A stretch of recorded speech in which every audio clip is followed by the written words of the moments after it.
Attends, Zemmour, il critique les délinquants. Et lui, quand tu regardes bien, il a été condamné pour 2 délits. Du coup, c'est un délinquant. Même s'il s'agit d'un sujet sérieux, on va pas laisser notre cher Zemmour nous confisquer notre introduction habituelle et joyeuse, sinon il aura gagné.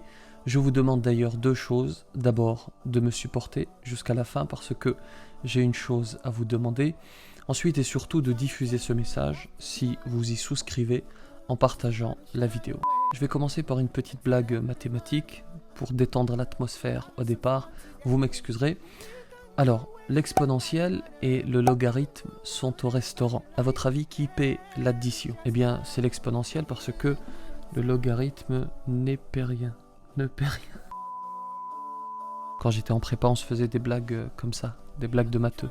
Bon, juste avant de débuter, quelque chose que vous ignoriez peut-être. Regardez ce bâtiment, il s'agit du 145 rue Lafayette à Paris, façade parisienne, classique, rien d'étonnant. Eh bien, sachez qu'en fait, ce n'est qu'une façade et qu'elle cache en réalité un puits de ventilation du RER B comme vous le voyez à l'image. Il en existe plusieurs à Paris. Pour les curieux, il suffit d'aller sur Wikipédia. Lorsque j'ai entendu Zemmour samedi à la convention de la droite, diffusée d'ailleurs en direct sur LCI, j'ai d'abord voulu réagir dans l'émotion, indignation et colère. Ensuite, je me suis dit que souvent on adopte ce genre de réaction et qu'il y avait peut-être mieux à faire. Cette idée trotte d'ailleurs depuis un certain temps dans mon esprit et c'est l'occasion. À tout de suite. Assalamu alaikum, alaikum, yeah. Assalamu alaikum. Bismillahirrahmanirrahim. Assalamu alaikum wa rahmatullahi wa barakatuh. Bonjour à toutes et à tous. Je m'appelle, attention à vos oreilles cher Zemmour, Abdul Mun'im Boussanna. Je suis imam à Roubaix, français et fils d'immigrés marocains. Mes parents viennent du Rif oriental, une très belle région marocaine, dont je suis fier au passage, ce sont mes origines. Ils vivent paisiblement au Maroc, mais ils se heurtent aux difficultés de la vie. Malgré leurs efforts et leur travail, les revenus restent modestes. Et comme des millions d'êtres humains sur Terre, ils prennent une décision difficile. Ils vont décider d'émigrer pour préparer un avenir positif à leurs enfants. Dans les années 80, ils vont donc quitter le Maroc, quitter leur pays pour la France. Ils s'installent ici, dans le nord, et ils vont s'engager sur ce qui ressemble à un chemin de croix pour obtenir un titre de séjour. Ils restent, comme beaucoup le savent, dans les files d'attente pendant des heures. Ils subissent des vexations de la part de certains fonctionnaires jusqu'à obtenir le précieux sésame qu'ils vont devoir renouveler chaque année. Mais ils l'acceptent car objectivement ils ne sont pas chez eux, ils ont décidé d'immigrer en France et ils ne veulent pas de problème. Mon père travaille, il paie ses factures et ses impôts rubis sur l'ongle, jamais le moindre problème avec la justice, bien entendu 2 ou 3 amendes pour excès de vitesse comme tout le monde. Il est agréable avec le voisinage, il conseille les jeunes, il va chez le boucher, il va chez le primeur, il fait tourner l'économie locale, il est un plus pour le quartier et pour la société dans laquelle il vit. Et il est un échantillon fortement représentatif de ce que sont vos parents, j'en suis sûr. Vos parents qui ont contribué à rebâtir la France, qui ont contribué à faire nos routes, nos écoles, nos hôpitaux. Vos parents qui se sont battus pour la France, qui criaient Allahu Akbar avant de frapper l'ennemi de la France. Parce que ce fameux Allahu Akbar, qu'une bande de barbares tente de confisquer, est en réalité une formule dont nous sommes fiers. Encore faut-il connaître sa véritable signification. Pour en revenir aux miens, à mes parents, ils ont tenu à ce que nous soyons les meilleurs à l'école. Ils se sont sacrifiés pour nous.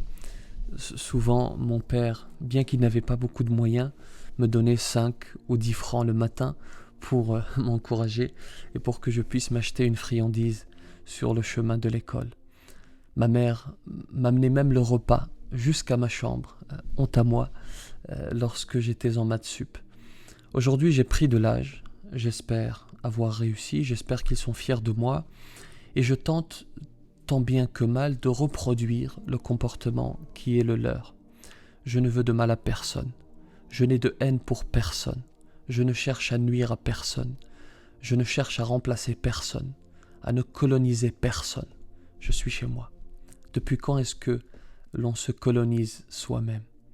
Et beaucoup de musulmans sont dans ce cas. Beaucoup sont un plus pour notre société, ne vous en déplaise, cher Zemmour. Alors, bien entendu, une minorité malfaisante existe, comme pour tout groupe humain, j'en parle d'ailleurs dans ce prêche. Mais pourquoi essentialiser? Parce que vous devez vendre des livres? Parce que vous êtes parti trop loin et que ceux qui achètent vos livres ne comprendraient pas une prise de parole honnête et objective? Alors, cher Zemmour, d'abord, je ne te hais point. Au sens littéral, bien sûr, et non rhétorique, comme je l'ai indiqué dans ce prêche. Alors il ne s'agit pas de tendre la joue, bien entendu. Il s'agit d'avoir la philosophie suivante. Cher islamophobe, je ne te hais point, ou plutôt je ne te hais pas, pour mettre de côté la litote. Il s'agit ici du sens littéral, et non pas de la figure rhétorique. Cher islamophobe, je ne te hais point. Mais tu dois respecter les règles de mon pays, la France. Tu dois respecter les règles de notre pays. Et si tu ne les respectes pas, si tu ne respectes pas la loi, alors je te donnerai rendez-vous au tribunal, oui. Mais j'ai tenu, au lieu de tomber dans une posture victimaire, j'ai tenu à rappeler la réalité des musulmans, car je persiste et je signe. En majorité, les Français de confession musulmane sont respectueux, respectables, ils brillent, ils prennent leur destin en main. Je l'ai rappelé d'ailleurs dans cette intervention. Laissez-moi vous présenter Hamadi, un ami français de confession musulmane qui dirige la rénovation d'un des plus grands aéroports de France. Laissez-moi vous présenter Wahiba, major de promotion à l'école supérieure de communication. Laissez-moi vous présenter Stéphane, français de confession musulmane, policier qui tous les jours honore sa patrie. Et vous devriez d'ailleurs, écouter des non-condamnés comme moi, des gens au casier vierge, des non-délinquants, car oui, vous êtes un délinquant. Vous avez été condamné définitivement par 2 fois pour provocation à la haine raciale. Vous imaginez l'ubuesque de la situation? Un délinquant qui explique que les délinquants, tous musulmans selon lui, doivent respecter la loi. En fait, il dit bien pire. Samedi 28, il était l'invité phare d'ailleurs de ce qu'ils ont appelé la convention de la droite. Et parmi le torrent de haine qui a surgi de sa bouche, il a dit ceci. Dans la rue, les femmes voilées et les hommes en djellaba sont une propagande par le fait. Une islamisation de la rue, comme les uniformes d'une armée d'occupation, rappelle aux vaincus leur soumission. Les uniformes d'une armée d'occupation, vous imaginez. Il compare même l'islam et le nazisme.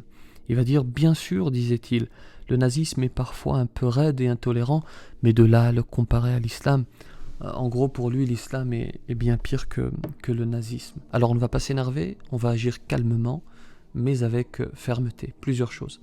D'abord, je vous invite encore une fois à partager cette vidéo pour inviter notre entourage, nos entourages, à nous rejoindre. Ensuite, comme je l'ai fait dans cette vidéo, je vous propose de livrer votre témoignage, votre histoire personnelle avec vos parents dans les commentaires sous cette vidéo. Je les reprendrai et j'en ferai un livret pour que tout le monde sache, pour que tout le monde connaisse notre histoire. Je me chargerai d'ailleurs de lui transmettre, ce livret à Monsieur Zemmour et je le mettrai en ligne pour qu'il soit accessible à tous. On se mettra d'accord par la suite du nom que l'on donnera à ce livret, notre livret. Par ailleurs, sachez que LCI, la chaîne LCI, a retransmis ce discours plein de haine en direct. Il faut saisir le CSA, et pour cela, je vais vous mettre le lien vers un texte qu'a écrit la plateforme Les Musulmans, dont je fais partie. Je vous demande vraiment de prendre 5 minutes et de le faire, de faire ces signalements. Et pour la plainte, les associations sont en train d'en discuter. Point suivant. On vient de le dire, LCI l'a diffusé en direct et les médias continuent à l'inviter au nom de la liberté d'expression. Mais dans ce cas, invitons tous ceux qui ont été condamnés pour incitation à la haine. Allons-y, soyons fous. La liberté d'expression, en réalité, s'arrête là où commence la diffamation et la propagation de la haine. Je vous invite à signer une pétition qui a été lancée il y a quelques jours et qui compte plus de 7000 signataires. Pour terminer, il ne suffit pas d'agir ponctuellement, il le faut sur le long terme.